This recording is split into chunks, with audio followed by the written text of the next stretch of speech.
Champions League football, Champions League teams waiting in the wings. I mean, he knows there is a bigger stage probably awaiting him at Chelsea, maybe a bigger opportunity. He knows that, Caicedo. Is it hard? It's very difficult because on the one hand you're running a business, it's a football club, but it's a business. The other hand, you're a human being, you're a father. So you put yourself in the shoes if it was your son and he was in the scenario. It's a dream move. It's this and Brighton have done phenomenal, and they're now a top 6 Premier League club and will continue to evolve and become more successful. But it is Chelsea. It's the money. I'm not sure. We spoke before, Alex, about wages, because Alex says, why wouldn't he wait a year? And I said, well, say he's on 50 grand a week and say Chelsea are going to pay him 200 grand a week. What if he had an ACL injury? What if he got a bad injury? What if he hurt himself? That's the end of him. I've seen players before get 2 of them and their career is over. So sometimes you have to look from that point of view. If I know my player wants to go, I'm going to try and engage with the other club. If my manager says, and this is sometimes where it can change, please don't sell that player till the summer, I have been known to step off that perch and go to the player, sorry, not till the summer. Is there not a sporting argument, though, when it comes to Caicedo? Take the money out of the equation. We don't know what Chelsea are going to be this season. You're more confident than a lot of people. Yep. And listen, I love Pochettino. I think he's a terrific manager. But they can't offer Champions League football. Sure. They can't offer any kind of European football in the short term. Brighton are in Europe for the first time. I think they're going to have a really good go in that competition. He knows Roberto De Zerbi. He knows how demanding he is. Alex is Chelsea. But Chelsea will still be on the table next year. No, and other big clubs might be on the table next year. First of all, they won't be on the table next year because things move on and things in football happen very quickly. A year in football is like 10 years in any other industry. So in a year's time, Brighton... Declan Rice gave West Ham another year and he's still got his big money move to Arsenal. I totally understand that, and Arteta wanted him from day one and stayed the course. But we don't know if Pochettino will be in Chelsea in 12 months. You don't know if he's going to be there in 6 months. History tells us probably won't. Well, Arteta we knew would be there and he would want Rice. We don't know. If Chelsea do really well, Poch will be there for a while. If Chelsea have a disaster, pressure starts, he's gone by Christmas. The new manager comes in, he might not fancy Caicedo. So there's different variables involved. The player could get hurt. At the end of the day, with all due respect, it's Chelsea. Do you know what I think we are seeing, though, Jim? And Declan Rice is a prime example. I think what we're seeing now is the so-called minnows in the Premier League. They are in a better position to stand firm when it comes to their financial demands. They're in a better position to keep hold of their players. They don't just let the big boys come in and railroad them anymore. Darragh, no suggestion here that Caicedo is trying to force through this move, although he did make noises when Arsenal knocked on the door. His agent did. That thanks for everything, Brighton. It looks like I'm out of here, but he didn't. He ended up staying.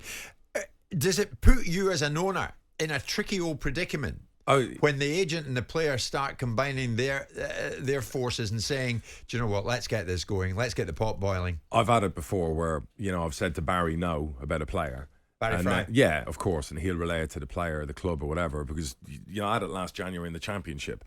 The player wanted to leave. He'd only been with us a few months. And I rang the manager. I was away in business in Spain, and the manager said, look, I don't want to lose him. He's important. I said, okay, I won't sell him, no matter what the offer is. And I said no, and I arrived back from Spain the day of the game, and the agent got my number, rang me. The player was on the phone for an hour. I was going to watch us play live on TV, thought he was going to be there, until the player said no, he'd stayed at home. So there were all those shenanigans going on, and at that stage, you irritate me when you start putting demands on, like, well, I'm not going to play, I'm not going to do this, I'm not, well, I'll sit in the stand and I'll pay you to sit in the stand. Why was he not going to play? His head's not right and all that? The usual, yes, my head's not in the right space. Well, with all due respect, the day of a really important game.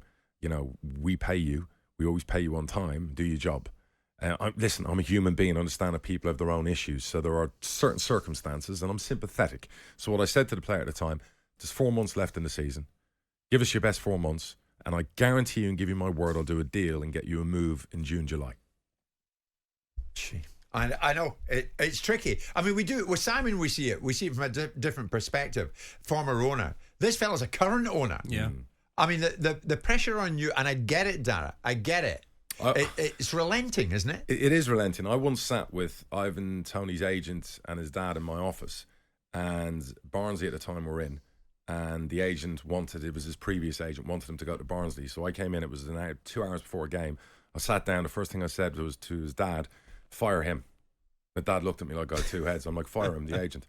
I said, any agent telling you that's the best move for your son, fire him. Or take my word for it, he stays a year, wins the Golden Boot, gets in Team of the Year, Player of the Year. I've sold more strikers than you've had hot dinners. I will sell him for millions to a bigger club, with all due respect to Barnsley, and he'll go to the top. And he listened to you? I don't think he did. He was probably angry at what I said. The agent was certainly fuming and whatever. But again, I spoke truth. It wasn't the right deal for him. It wasn't the right deal for us.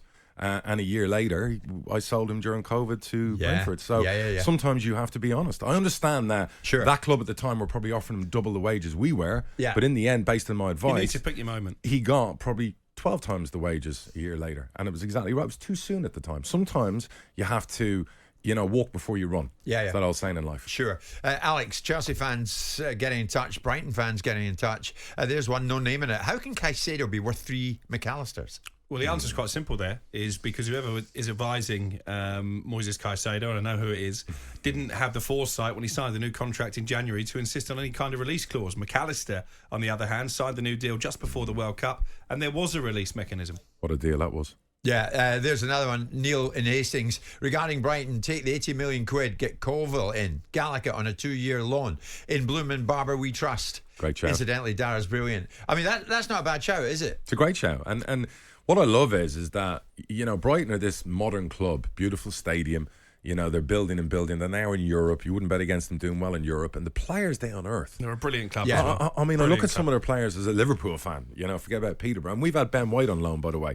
He was with us for a year in League One. Played a part in his... And we got on really well with Brighton. Love dealing with them.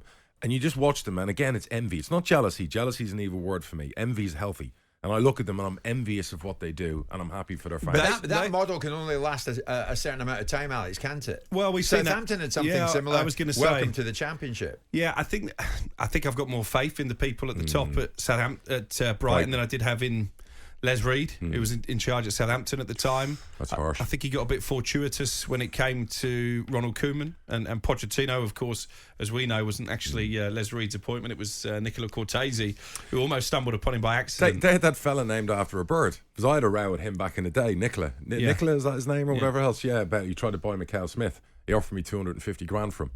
I got 3 million from him 6 months later. Well, that's a good bit of business. But I think Brighton have the infrastructure, and you're right, Jim. There's a lot of precedent where teams have done this in the past and it unravels. But they will know, as they did with Graham Potter, if someone comes in for Roberto De Zerbi and they know that phone call is coming, it might come halfway through this season, it might come next summer, next man up, it might come the year after. Sure. They will know who the new manager is going to be. They lost their sporting director. In comes David Weir. It's a seamless transition. Tony Bloom is a genius with the way that he's modelled that football club. I agree. I think he lives his life with a plan B every time. Yeah. Yes. Which is brilliant. And they'll have a plan for Caicedo. His replacement will already be in the building. Look how they replaced Cucurella. They got 60 million from Chelsea and they signed Estepinian for 15. He's a better defender. Yeah. It's remarkable. What's the wide left player called, the fella who's an Matoma? He's a greyhound, isn't he? Fabulous. If Liverpool signed him, I'd be all over that. You see, this is it. Everybody looks at Brighton, thinks, can we get him, and absolutely. Maybe him? And that's not lost on Martin and Ross and why. Chelsea should focus on finding gems like Caicedo and not raid other teams willy-nilly. It seems to be that everybody looks at Brighton and thinks, we want to be like them. Anyway, will they hold out? So far, they have done. Jim White and Simon Jordan. Monday to Friday mornings from 10 on AM, on DAB, via the talkSPORT app and on your smart speaker. talkSPORT.